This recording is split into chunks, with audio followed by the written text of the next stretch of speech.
નવો ફોન આવી ગયો છે ફોલ્ડ યુઝર માટે ફોલ્ડ 7 સ્લિમેસ્ટ ફોન આવી ગયો છે ફોલ્ડ સિરીઝમાં. જોઈ શકો છો એકદમ સ્લિમ ફોન છે ફોલ્ડ સિરીઝમાં. આની ડિસ્પ્લે ની વાત કરીએ ને તો 8 ઇંચની અનફોલ્ડ કર્યા પછી 8 ઇંચની ડિસ્પ્લે મળી જવાની છે. એટલે તમારે ટેબ રાખવાની જરૂર નથી, પણ એક ફોલ્ડ લઈ લ્યો એટલે ટેબ અને મોબાઈલ બંનેનું કામ કરી નાખશે આ ફોલ્ડ 7.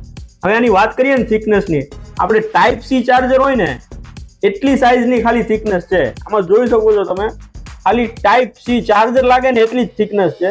એટલે આપણે કહી શકીએ કે સ્લિમેસ્ટ ફોન છે ફોલ્ડ સિરીઝમાં એ તમને મળી જવાનું છે ફોલ્ડ 7. બીજી વાત કરીએ આપણે આ ફોનના વેઇટની. સ્લિમ તો છે જ આ ફોન, પણ સ્લિમ સાથે સાથે આ લાઇટ વેટ પણ છે. લાઇટ વેટ એમ કહી શકાય કે આપણે સોલિડ બિલ્ડ ક્વોલિટી વાળા ફોન છે ને, જેમ કે આપણે કહી શકીએ S25 અલ્ટ્રા અથવા આઈફોન 16 પ્રો મેક્સ, એની કમ્પેરિઝનમાં આનો વેઇટ ઘણો ઓછરની વાત કરીએ ને તો તમને મળી જવાનું છે સ્નેપડ્રેગન 8 ઇલાઇટ પ્રોસેસર, જે તમને S25 અલ્ટ્રામાં મળે છે. એ જ પ્રોસેસર તમને મળી જવાનું છે 3 નેનોમીટરના પ્લેટફોર્મ ઉપર. રેમની વાત કરીએ તો 12GB રેમ 256GB સ્ટોરેજ છે. એના ભાવમાં તમને મળી જવાનું છે અત્યારે 12GB રેમ 512GB. રાશિનું જુઓ છો, આજે જ પધારો સ્ટાર મોબાઈલ એન્ડ ઇલેક્ટ્રોનિક્સમાં તમારો ફેવરેટ સેમસંગનો ફોલ્ડ 7 ફોન બુકિંગ કરાવવા અને અવનવી ઓફરનો લાભ મેળવો.